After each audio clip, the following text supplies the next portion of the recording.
Hey, greetings everyone. I'm going to try to do something here because I just got married and I want to kind of document the adventures of what I'm experiencing so I remember it, but also so that maybe you guys can chime in.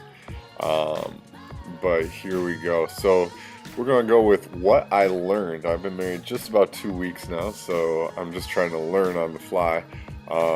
When I preached about elements of marriage and talked about it with the church I work at, I told them flat out that it was a concept and it was soon to be on a reality, and so it's tough to transfer that and transition from the concept to the reality. A concept, man, you can shape and form, but the reality, man, that really shapes and forms you. So here's what I've learned. Most of it's going to be kind of funny, but some of it's going to be legit, I think. Otherwise, whatever. It's just take one. We'll see what happens. So here's what I've learned about marriage so far. And it's just common sense. If you're married, you're going to be like, well, duh. But if you're not, learn from my shed blood. First off, she is always there, which also means for her, I am always there. When you have like a perma roommate situation, it's an interesting dynamic, especially when I got married at 36 and she's 32. And so we're both fiercely independent, which means point number two. I've learned where stuff in my house actually goes. Now, I thought I knew where it went before, but when she moved in, it turns out she knew where it really went. And so it went from I knew where things went in my house to she knows where things go in my house. And then also goes that transition of knowing, hey, it's our house now. So that's an adventure of just sharing a house with someone that I thought about, but I never really applied. So it's been interesting. What else can I tell you about this? I've learned that what a duvet is. I was referring to it as a sleeping bag for my blanket.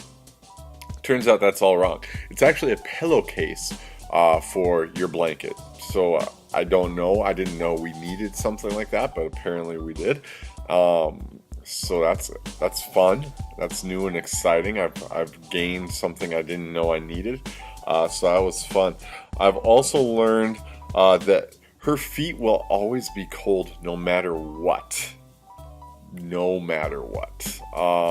And so will her hands. And so when we went camping this past weekend, we went camping 1 week in the marriage with my ministry.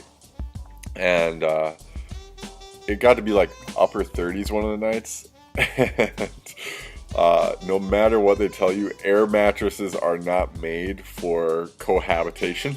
But we also had 2 twin mattresses, which would have been really nice, except they don't stay together. And then also hers was taller.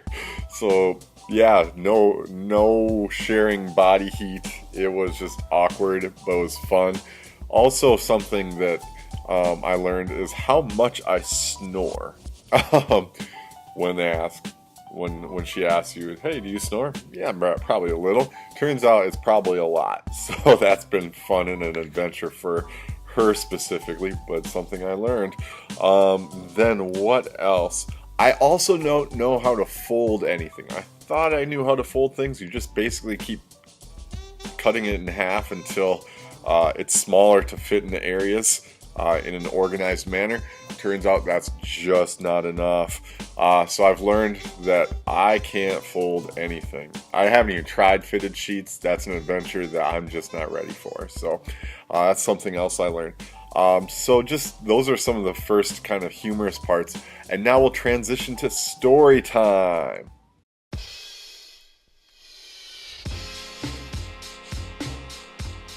So it's story time. Alright, so there's some things, word of advice.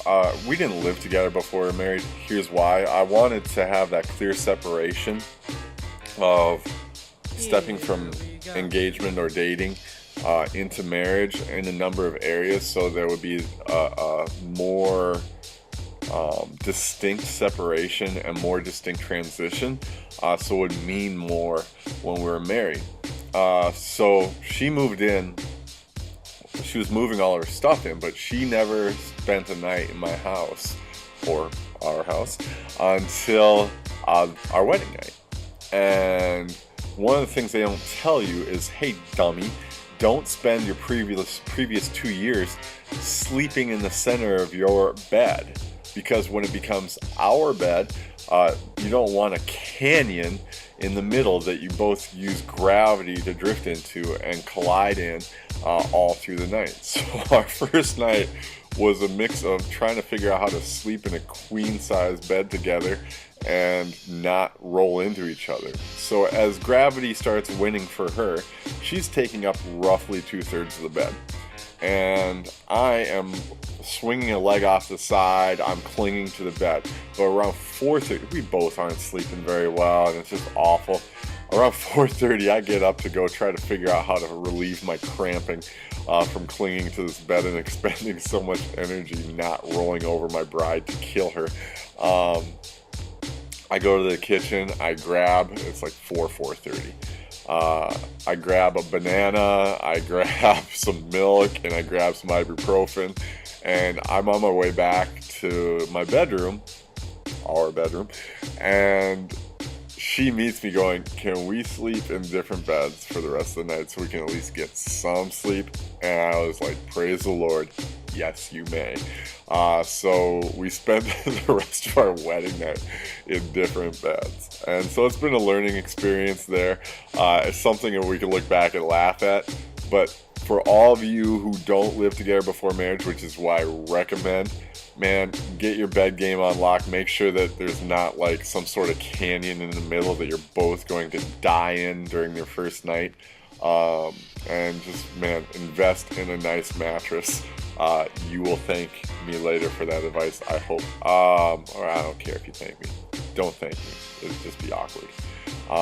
But anyway, that's story time for the first edition of what I learned.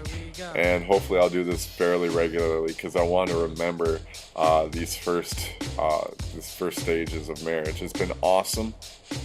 The freedom of being committed to another person and just really making those vows and those distinctions have been important and have helped me as a man. I hope it's helped her with who she is too. But it's been a absolute blessing these first 2 weeks, and I look forward to trying to figure this out as we go. So anyway, thanks for watching if you watched, and I'm signing out. Bye.